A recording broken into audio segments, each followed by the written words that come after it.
I think my advice for everyone is to not forget what you're good at and to feel loud and proud about knowing what you are good at and to take that somewhere else. You need people outside of architecture, especially if you're pivoting, to tell you those things because we are not taught to sell ourselves. Welcome to Tangents by Out of Architecture. Out of Architecture is a career consulting firm helping designers apply their incredible talents in untraditional ways. We're highlighting some of our favorite stories from the amazing people we've met along the way. We will hear how they created a unique career path for themselves from the wide variety of skills and talents they developed in and out of architecture. Our guest today is Helen Lummis, Senior Customer Success Manager at Monograph, and also one of the amazing career consultants at Out of Architecture. Hear Helen share how she pivoted her skills and experiences as an architect to the tech world, creating a more balanced life for herself. Hi, Helen. Thanks for joining us today. To get started, I want to ask, what 3 words would you use to describe yourself? Great question. Yeah.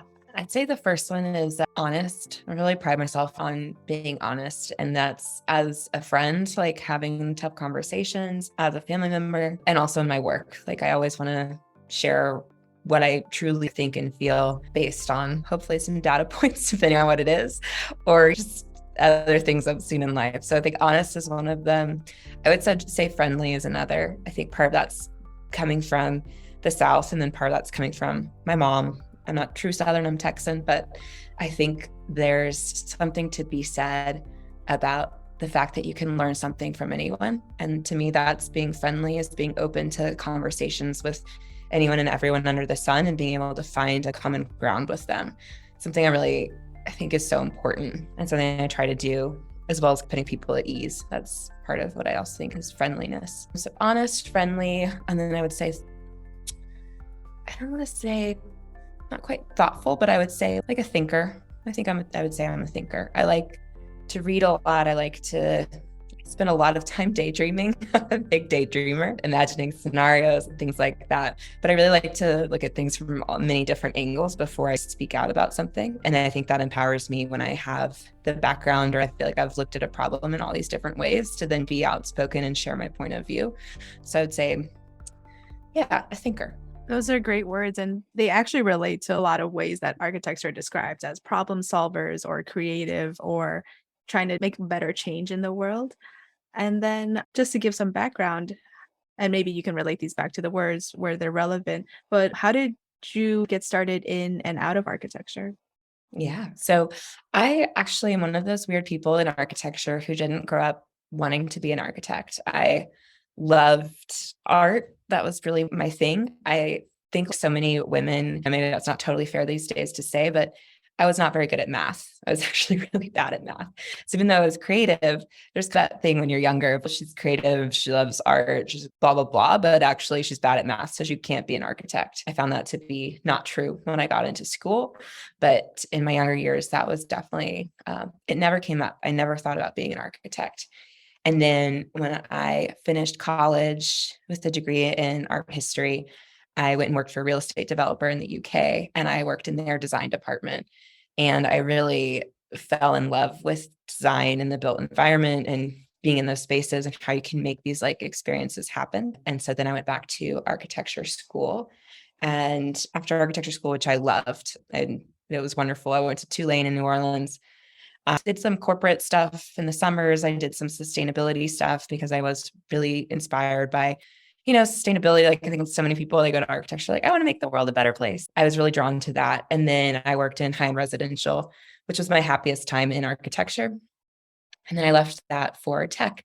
And I basically took all of those client skills, and I'd say the 3 key words, like I think honesty and friendliness. And really I spent most of my time in the firm I was doing high-end residential and beginning early stages concept schematic. So really listening to clients and really learning about people. And then I take all those client management skills with me when I went into tech. And that's really where I've been able to double down on those experiences. I don't know how to code, but I can sit and talk with a lot of people about their things. Yeah. And what are you up to these days, professionally and in your free time too? Yeah. So professionally, I work as a senior customer success manager at Monograph. So I absolutely love it. It's a small startup, so a lot of what we do is pretty heavy onboarding, and that's me basically talking to architects all day, every day, talking them through how to learn the software. And that I hear a lot of like common threads that people experience in the field, ways that we can solve those problems. And then I'd say one of the more challenging parts of the job, but also rewarding, is to take their feedback and be able to relay that to our team to try and help build better solutions for them that are better solutions to architects everywhere of the smaller variety, which in a previous role I was in too was the same. We worked for like a gifting startup, and it was basically like we would send these really beautiful gifts from like small makers across the world with Airbnb. That was our main client. And we get feedback sometimes of, I didn't really want another thing. I wanted to donate. And that eventually became something as an option that Airbnb started to offer instead of sending like a tangible gift, was like a donation thing. So I think that's a fun part of the job, is making things better, listening to people. What am I up to in my free time? I live in a cabin in the woods. So I hike, I ski, I run, I trail run, I meet lots of wonderful people. I have great neighbors in a small little town, which is a really nice thing. I don't know if it feels like coming home for me to be back in a small town, even though I love the hustle and bustle of a city. That's my free time. And I have time to read and play and do all those good things that sometimes as architect, you forget about that. Yeah, absolutely. And when you were carving out the next steps in your career from one company to the next, what kind of thoughts were going through your head? How did you make the next decision or plan where you wanted to go to next? And also, maybe any advice you could give to someone who's thinking about other careers? Yeah. So first I'll say that I seem very happy and bubbly now. But when I was going through it, it was a dark time. It was a really dark time. It was one of these things where you have spent 10 plus years and so many nights and literally blood, sweat, and tears, like pursuing this path. And then you get there and you're like, I'm miserable and I actually don't want any of this. And I'm miserable, and probably coincided with other things going on. But I guess first thing is it can be a really challenging time, because at the end of the day, I think it's a lot compared to leaving an abusive former relationship. Because it's like I put all this energy and effort into something and it wasn't good for me. And it brought out a lot of the qualities in myself that I don't like. And so like one of those being like, I can be really competitive, but that's not the side of me that I really want to bring out the most of. I'd rather be collaborative and working with people. It was really hard to, I think, admit that I was ready to make that change, or that I needed to. And so it was hard. So what did I do? I started out by writing down every single job I'd had since I was 16. And I was 29, I think, at the time that I left architecture. And I wrote down everything that I liked and didn't like about each of those jobs. And like from low levels, I hated the paperwork, to high level, to I worked as a summer camp counselor. Like I hated cleaning boogery noses, like everything. And then starting to kind of pull some things from that of what do I like? And then from there, what am I good at? And I think that's also a really challenging piece, depending on where you are. If you're thinking about leaving architecture, is it's one thing to know what you don't like. It's another thing to know what you're good at. And to even say, I'm good at this, is a really challenging thing, I think, when you're in a certain headspace. And that was kind of where I started. And I realized one thing that I really like is having every day look different. It was a big reason I left architecture. I felt like I knew what every day for the next 20 years more or less would look like, and I wanted something different. So all that being said, I think I did a lot of, I call it the value work first, of what do I like? What do I not like? What am I good at? And then I wrote down a list of 15 companies that I admired what they did. Classic one, Patagonia. I also love the outdoors, and just saw, what are they hiring for? And is my skill set transferable? And I realized that, and more often than not, actually, I had a lot of what they were looking for in kind of these more soft skills ways. And I knew I didn't want to go back to school, because I didn't want to commit multiple years of studying like UX or something like that, when I had just done the same thing and didn't like where that had taken me. I think my advice for everyone is to not forget what you're good at, and to feel loud and proud about knowing what you are good at, and to take that somewhere else. And then also be open to the fact that you can do a lot of the things that more traditional businesses are looking for. Just pull up those job descriptions, start looking at them and seeing if like what you've been doing at a firm can make sense because most of the time it can. It's just about changing some vocabulary. Yeah, I loved how objectively you have to look at yourself to really see your strengths and where you want to spend your time and energy. And I can very much relate to you on how your profession can feel like an abusive relationship sometimes.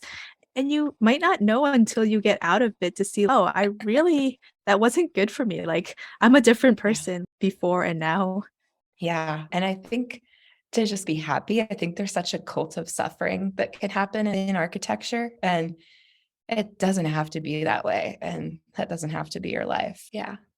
Yeah, I don't really know how it started because even when I was in school, I felt like I had to be in studio all the time working on my projects. No one told me I had to do that, but it's just the feeling you get. Sometimes at work, your managers will tell you they need something that night, and that is unfortunate. And that's probably why people leave the profession eventually. Yeah. Yeah, totally. I think and there's always that thing too. It's like work will always be work, but you don't have to hate every minute of every day. I think I also I don't know if I would say my work was quite like that, just wasn't fulfilling and I didn't see like a trajectory for myself, but there is I think some real beauty and freedom too in being like, I am more than my work and separating those two things, which I think in architecture, you're trained to do the opposite. Yeah. Yeah, absolutely. Going back to the competitiveness and like the prestige and chasing credentials or positions at work, you think you know the trajectory that you're supposed to follow, but it doesn't bring you more happiness. It doesn't always bring you more compensation. So separating yourself from all of those things that you thought needed to define you. Yeah, exactly. And I think it's also scary because it's like your identity is if you're not an architect, there's a moment I think for certain people, it's then what am I? And that's a journey that can be, I think, really useful for anyone of like constantly asking that question. But especially for architecture, it's like, yeah, if we break up with architecture, then we have to rediscover who we are as a single person and what we love to do is that. So yeah. I think it's nice to define yourself in the three words you started with: honest, friendly, and thinker, because you can see those track throughout your different positions in your career. So, next question. Along the way, where did you go to look for resources or advice or find people to talk to? Did you cold outreach people, LinkedIn message people you might have a connection with or not? Like, where did you find things to help you along in your searches? So I'll say I did everything wrong and I did everything the hard way, which is part of the reason why I now like to work with folks with out of architecture because I don't want people to be doing what I did. I don't want anyone to be joining a startup and not getting equity. I did that. I did lots of dumb things and I didn't know, like I had no idea what I was doing. And so what did I do? I literally just sent out cold emails. There are a couple people that I talked to, but I didn't really know anyone. And I got lucky and landed my first thing that took me out of architecture, but it was very low pay and it was a tough time. And again, no equity. And now we spend so much time coaching people, but also in my most recent job search. And it's all who you know and how you're networking and then how you're positioning yourself. So finding those keywords on LinkedIn and things like that, it sounds really dumb, but there is really an art to it. And that's what I tell people now is I'm like, don't send out cold resume emails into the army of bots and things like that. It's just not going to work. Like you need to find people who can make a case for you and or find people who also believe in you and will cheer you on because everyone needs that no matter the job search, but it's particularly if you're managing a pivot. And another thing I'll say too is I've had lots of friends and family who are in actual business, whether it's startups or like energy, oil and gas, things like that. And talking to them can be really helpful because they'll expose like whole new ways of thinking. One of my favorite examples is a firm I was with. We didn't have a 401k program. It wasn't even a match. Just like I was like, we should just have a 401k that we can individually contribute to. So I did the research on that. And then with a couple other people at the firm, and we were able to get a 401k. It's like $100 for an employer if they're small enough. It's really not a big deal, but it's a huge thing for your employees. And I would just had that on there. And my friend looked at my resume and she was like, you're a culture changer. That's what you do. You have to put that on there that you change company culture. And I was like, that seems highfalutin and overinflated. But it's just interesting. That's how different people can think about what you're doing. And in a way, you need, I think, a big You need people outside of architecture, especially if you're pivoting, to tell you those things, because we are not taught to sell ourselves. You go to business school, you really learn how to sell your skill set. And I don't want to, maybe the word inflated isn't right, but it's, yeah, I guess you're right. I did change the culture there. Okay, I'll put it on my resume, but that matters then to people who are just looking at your resume with a different perspective than architecture. So those are my kind of pieces of advice: is try to find someone, and then have people who are not architects look at your resume, and just surround yourself with people that are going to cheer you on, because you're going to need it. It's not easy.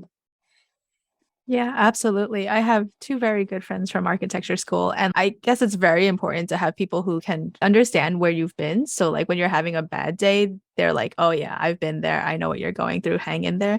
And then on Mhm. good days where it's like, "Oh, I'm gonna try out for a new job," and they're like, "Hell yeah, you got this." So yeah, definitely have that group that you can really be honest with and a little vulnerable, but also will support you 100% of the way. Yeah. That's great.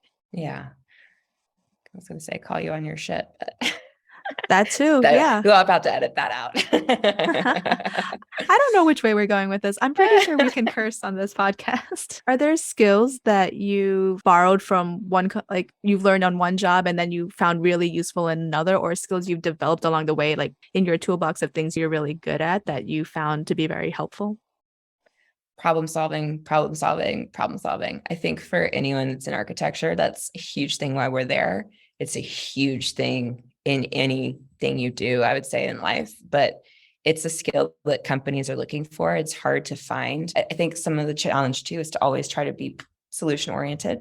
And I think that can be difficult if you're in a difficult situation at work, but problem solving is huge. And then I would also say something in business terms, they would use it like works cross functionally.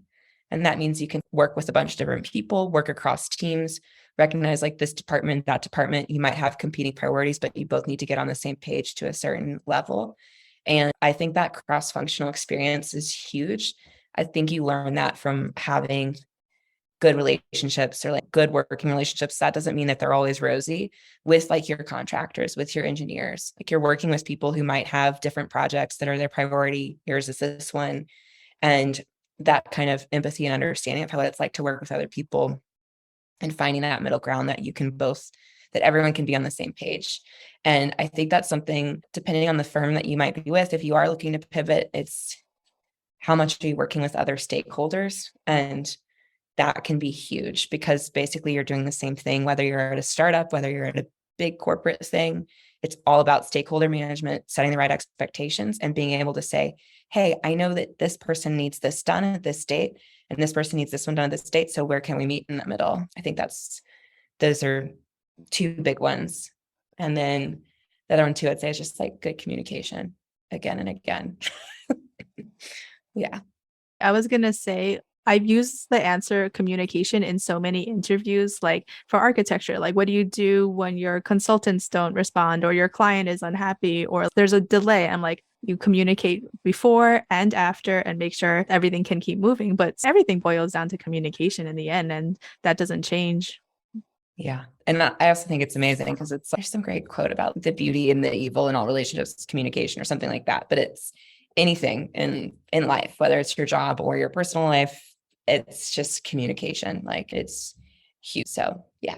It's a good one to always work on, and also stay on top of ways you can communicate, because architects also will communicate usually visually. So you can give me like an example of this is like when I was working for a big corporate thing via an acquisition, I used Gantt charts to project manage projects. No one there had seen a Gantt chart before. So that's like a very tangible example of bringing something over. But to me, that's a communication method of who's tracking on and where. And it's a visual method versus an email with like X, Y, and Z. This group's in charge of this. They're on track. So I think being open to whether that's using like Slack, Teams, like there's so many different ways to communicate, and trying to keep those pathways clear, but also be okay, like bringing a new way of communicating to the forefront. If it works best for you, it might work for someone else too. I love that you use Gantt chart in another application. And actually, in my last interview, Jake says I think he put together like an InDesign presentation that was more visual than the regular PowerPoint deck. I feel like as architects, we're not really told exactly what we need to do. We just develop a lot of different skills to solve very vague problems. We should keep applying these ways of communicating visually and like through charts and diagrams, because Yeah. everything we work in is an aid to communication in some way. So I love that you developed your own. Yeah. And even now too, like I often, if you get tasked with like new process or workflow things, which a lot of times in young startups you do, I can't do anything without starting out with a pen and paper and like drawing it out like this, and then this arrow comes to this, and then you're doing a plan, right? Like you're doing a plan and a diagram and all the same stuff. It's just slightly different, but yeah. Yeah, absolutely. What are you looking forward to in the future? Let's see. Learning more. I think I'm in a really nice place in my life where I feel like I have some balance, which feels cool. So I'm trying to like explore what that looks like. That's one of those things like, oh, I have free time now, and how am I going to use it best? And it's a fun question that I feel very blessed to be in a position to ask. And then I think work-wise, just continuing to learn. I think that's great, and network and all those good things. But yeah, I'd say I'm in an interesting, it feels like semi-hibernation phase where everything feels fine, like nothing's like rapidly on fire, which I think a lot of people can relate to after the last 2 years. It's just kind of, and things aren't great out there. Let's not say everything's rosy right now, but I think it's just been a recentering, and yeah, trying to be open to what might come my way. But it's nice. Yeah, I love that. Like you have like the freedom and space to do whatever you want. It's wild. And then what does architecture mean to you now at this point in your career? Or in other words, how would you define being an architect? You can come at that question from any which way. Let's see. What it means to me now is, oh, I can still have a very rosy view of school. I think it was, so I'll look at it this way. It was a really indulgent time, right? Like it's 3.5 years where what you did was focus on making beautiful things and spaces and communicating your ideas and your thoughts and doing research and like putting that all together into a beautiful thing. You're like making your own little worlds in your head. And I will always look at school as a gift, even though it was hard, because I loved like doing the drawings. I loved the thinking behind it. I loved learning about the places we were going to be building for the semester, quote building. And what I think that armed me with was an ability to do some research and also bring something that's in your head, communicate it well onto paper, and then take it forward into something that is actually in the built environment. And managing that process and people along the way that's pretty cool. And it's something that you can do in so many ways. Like, software is kind of the same path of like concept to urge concept, refine, maybe doing some more research, but you're still bringing something to fruition based on, I'd say, a very like methodical way of getting there. That's what that means to me. I'd also say that being an architect to me means that you have worked really hard. And I think that's important. If you are looking to pivot, that if people know architects, they know how hard it is.